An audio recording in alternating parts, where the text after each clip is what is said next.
So if you guys know me, it goes without saying that fall is my absolute favorite time of the year. Just because when it comes to the weather, with it being so much cooler, I can do a lot more than I could during the summer. I can just wear a lot of great outfits, show off a lot of great looks to you guys, and still be very comfortable. And with it being the fall season and me is looking around and noticing tons of guys and how they're doing their own style with this new change in the season, I've noticed some great looking trends that I'm actually here for, and I want you guys to hop on if you haven't already. So today we're going over a few trends for the fall season that every single one of you should at least try.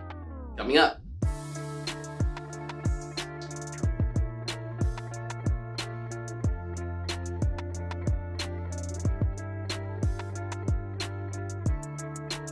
Welcome to HP Fashion. If you're new here, my name is Zach Fobbs, and today we're going over 5 fall trends that every single guy needs to at least try, starting with the first one that's going to be a flannel shirt. Flannel shirts are absolutely amazing. If you haven't hopped on this trend, then you're obviously missing out. They're my favorite shirt to have for this season just because of how functional it is in terms of comfort over style.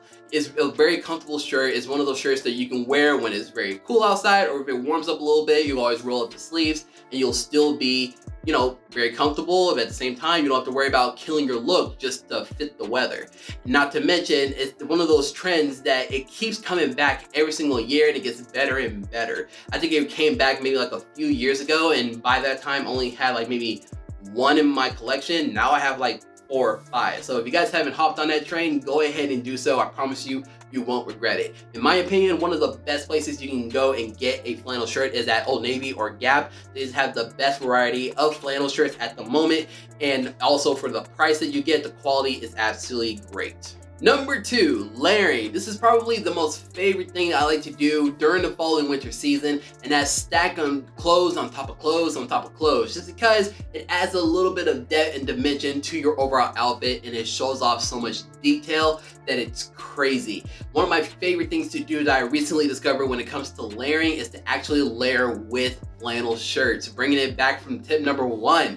But what I like to do is to have the very first flannel that I have, and it's actually a little bit too big on me now. I lost a little bit of weight, so now I'm a size down when it comes to flannel shirts. But what I like to do, instead of going and get it adjusted or even just donating it, what I like to do is to simply rock a hoodie and a t-shirt underneath the flannel, which absolutely looks amazing. This beats having a lightweight jacket on, and it adds so many layers to the outfit where I can actually have a combination of 3 outfits into one if I ever so choose so, or even maybe a little bit more than 3, because I have different choices and different combinations on how I can style this look. If you guys want more looks like this, make sure to let me know, and I'll be sure to make some great looking looks with this on my Instagram at Mr. HB Fashion. If you're not following me there, I suggest you do. I post a lot of style and grooming inspirations on there, so go check it out, guys. Number 3, bulky sweaters or cardigans. This is actually one of my favorite staples to have for this season, just because it looks amazing. In my opinion, there's nothing wrong with a guy rocking a very bulky and very textured looking cardigan. It's just, in my opinion, that within itself makes him look more masculine, not feminine. And it's one of the things where if he has the broad upper body to show it off, then he can absolutely rock it with a cardigan and it looks amazing. And of course, it is sweater weather, gentlemen, so women are absolutely gonna love this on us because, we just look so warm and cuddly when we have this thing on, and it looks amazing. It's one of those pieces that you can have for layering. You can actually dress it up or dress it down. It has a lot of functionality when it comes to having a nice bulky cardigan or sweater. So if you guys don't have one, I suggest you go pick one up. Number 4, corduroy. Now, I'm gonna be honest with you guys, I'm not the biggest fan about corduroy. I don't know why. I just never really liked how it looked on me. I just never been the biggest fan.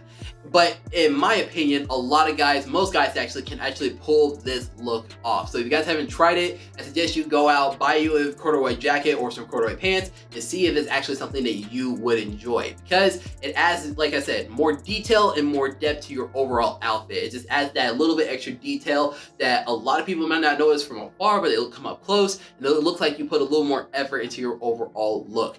Now, I will say that what doesn't really look all that great to me, and this is probably what turned it off for me just right off the bat before I even tried it for myself, and that's trying corduroy that is both at the top and at the bottom, meaning you're wearing like a corduroy jacket in combination with corduroy pants, which in my opinion has the same functionality as wearing the same shade of denim both top and bottom. That just really doesn't go well, and only a few guys can rock it off. So only have one piece, whether that's corduroy pants or corduroy jacket or corduroy shirt, and just go with that. The rest of your pieces you can pretty much leave alone. And finally, number 5 are going to be boots. Now I'm not going to be talking about Chelsea boots or Chuck boots. You guys know how much I love them, but those are a little outdated, and honestly it could get a little boring. What I'm talking about are just some boots that has some hardware added to it. Now these right here are from the BP by Alice Costa. They're from Nordstrom, and I got these about a month and a half ago, and I honestly have to stop myself from wearing these every single day because they look amazing. Alex really did an amazing job with these.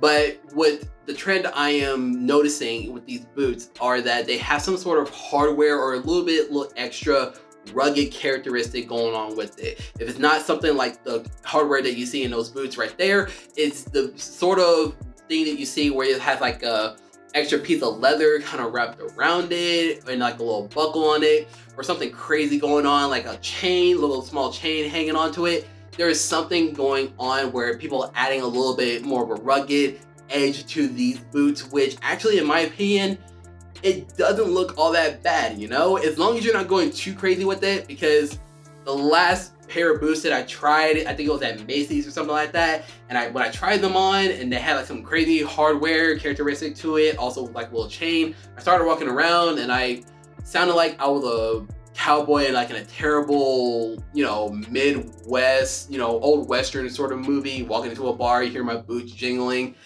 and that's a little bit too much for me. But like I would always suggest to you guys, less is more when it comes to something crazy like this. But if you guys have not picked up a unique pair of boots like these, I suggest you go out and try some and see if your opinion does not change on them. So my question to you guys is, what is a fall trend that you guys have noticed and you've actually tried for yourself and you absolutely love it? Share it with me and I'll be sure to try it out for myself, see if I like it, and I'll feature it in a future video next time here on the channel. But if you guys did like this video and you learned something from it, give this video a big thumbs up. Also, don't forget to subscribe to the channel if you haven't already. Help us build the HB community. My goal is to try to hit 1,000 subscribers by the end of 2019. Going into 2020, it is my stretch goal, but I believe that we can reach it. Our next milestone is at 500 subscribers. So let's try to reach that as soon as possible, guys. So I know that we're well underneath our way to 1,000 subscribers and the first huge milestone into building our awesome community. But thank you so much for tuning in, guys. I'll see you next time.